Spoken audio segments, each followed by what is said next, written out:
What's the one? Humidity. Humidity. Also, if you're hearing other thing is if that's very frustrating.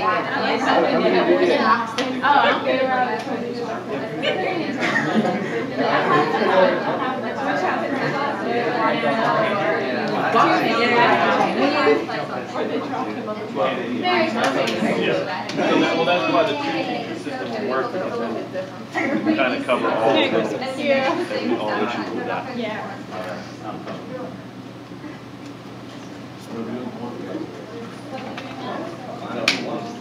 Mike won for the guitars. He had a total of 5. Yay! Melissa won with a total of 16. Whoa! Eileen's roll! No, they got 4 to 3. No. There's, and it kind of, I mean, that's kind of, we tried to make it as real world as possible with Chris's interruption.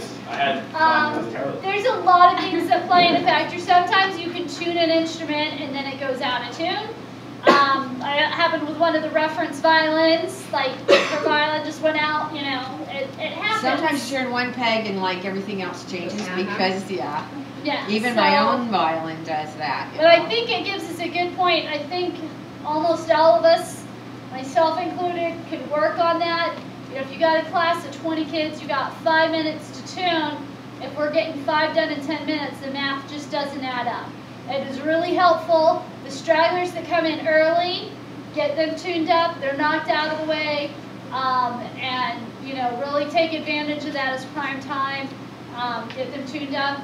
And like we mentioned earlier, if you've got your assistant in there and you know you're 5-7 minutes into tuning, you're not done, start class. Let the assistant go around, finish tuning up as you go through. And just so everybody's not real scared about this, you'll have a lot of your instruments that just stay in tune all the time. Every week they come back and they never goes out of tune. We love those ones. But the thing too, the kids get, I think the kids get better about it. They have a tendency, just out of curiosity, they mess around with the tunes and stuff more and kind of throw the instrument out of tune more in the first part, you know, the first few weeks or a few months of the class, and then after a while they want their instrument to stay in tune. If they don't know how to do it themselves, and they try. I always try to explain that to them. Like, you know, if you guys make an effort to not mess with the tuners and not, you know, just abuse the instrument, then it's going to stay in tune better. We get the class started quicker. Everything kind of moves a little bit faster. They usually really prefer to do that. So First few weeks, they're just curious. They're going to play with the pegs. They're going to come back. You're going to have at least 2 or 3 broken strings the second week of class. It just happens. But like I said, if they get used to it, they realize, gosh, if I go home and I detune my instrument, it's going to sound horrible all week. It kind of loses the interest after that for some, not all. the first week that you teach, there's so much going on that first lesson that when somebody from the office, or you pick up your instruments here, or we get them to the school for you, however it works in your case, when they leave this building, they'll be in tune. So, you know, they might be some jostling in the car. When you carry them into the building and set them down, be careful, because, and things could go wrong, but for the most part, we're trying to make that first lesson as easy for you as we can, because there's too much other stuff going on. So it's not like you're going to be, you know, 20 completely out of tune randomly instruments. That will. Any questions on that, tuning, that kind of stuff? I have the rest of my questions for you. Okay, yeah, let's pass those in. Anybody have questions? Hopefully. Do you want to just hold on to them, or I pick one? Oh, we bring them up, or we can just throw them out. I was going to, before we do that, though, do just a few minutes. We've talked a lot about this kind of just throughout the day, but just on classroom management, behavior issues in general. This is probably the biggest thing. And if you get it down good and you can handle it, your class is going to go so much smoother. We talked about how at the beginning you want to start off really firm. You don't want to be a jerk, you don't want to be, you know, but you want to establish you're the teacher, they're the kid, they're going to respect your authority, they're going to listen to what you have to say. And you can do that in a way that you're still nice, but the first thing you want to be is authoritative. Make sure you lay that down right from the beginning, and we talked about that. We talked about rest position is a really good tool when people start getting class, you know, if the whole class kind of starts going out, just rest position, real authoritative, real loud, you know, and you can have a rest position winner. Sometimes some classes I'm set up and they're like maybe kind of grouped together either because they're at tables or just that's the way it sets up. And if you notice one table really, you know, doing really good or one student, it's very effective to point that out. I am so proud of this table. They are all listening. Nobody's talking when I am. It's a positive way to reinforce what's going on. Instead of always, you know, then the other kids look at that and they want to get that praise. They want to get that encouragement along with it. So that's a good way.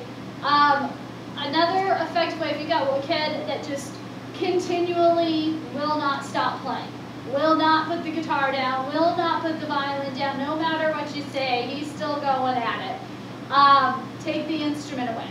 You know, give him a few warnings first and tell the whole class, if you can't keep your guitar quiet when it's supposed to be, then we're going to give the guitar a timeout. So, you know, and then he keeps doing it and say, gee, Johnny, I really hope I don't have to take your guitar. I'd really like you to be able to keep it for the rest of class. If it continues, you only give 1 or 2 warnings. You have to follow through with what you say. If you tell him you're going to take his guitar away, if he continues, you've got to take it away. You know, you can't give an empty threat because then you're going to hold no weight with anything else that you say. So, yes?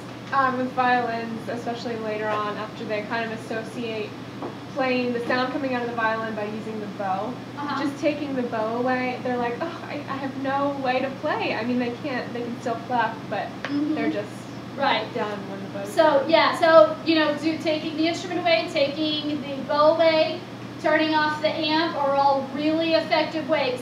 You always, yes? One good way with the guitar is just take away the picks for the note. Take away the pick. It's more of just, you know, even if you take the bow or the pick away, they can still play, but it's kind of this, I'm not going to say shock effect, but, you know, they've had a privilege taken away from them. And so they're going to react to that. Yes? I would suggest, especially if it's at the beginning of this kind of thing, that you don't really want to make the child feel negative vibes. So, like Melissa said, or you said, you're putting the violin in timeout. You're not putting the child, you're not putting them down. It's like, boy, that bow won't stop playing, will it? It's got to go to timeout. And then they don't feel like they've been personally reprimanded or whatever, but they're getting the message. Right. So. And then I always encourage them, follow up, you know, I know that you're a really good kid. You're just having a hard time sitting still today. We're going to put the violin in timeout for a few minutes, and I bet in 5 minutes, you're going to get that violin back. You're just going to show me that you're going to sit. Put a positive spin on it so that they know that they need to correct that. You know, you don't want it to look like they don't need to correct it, but it does it in a positive way so that they're not feeling like the whole class is looking at them and everybody thinks I'm a loser, that kind of thing.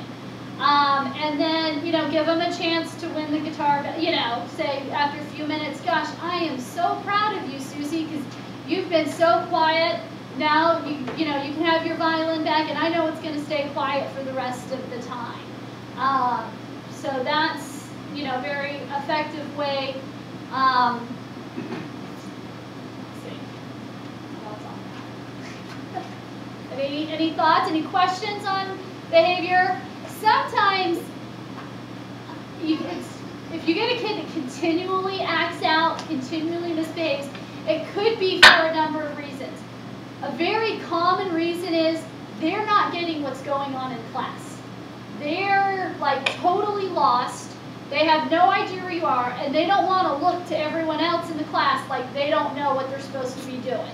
They don't want to look like I have no clue where my A string is. And they're not going to put my hand up and say, I don't know how to do this song. They don't want their friends to think that they can't play guitar, so they're just going to misbehave. And so if you've got a kid that continually is misbehaving, that could be something. If you have an assistant in there, you know, say, hey, why don't you take the kid aside? I've had several kids like that, where once you take a few minutes, catch them up and they feel comfortable, they can go right back in and not have any problems.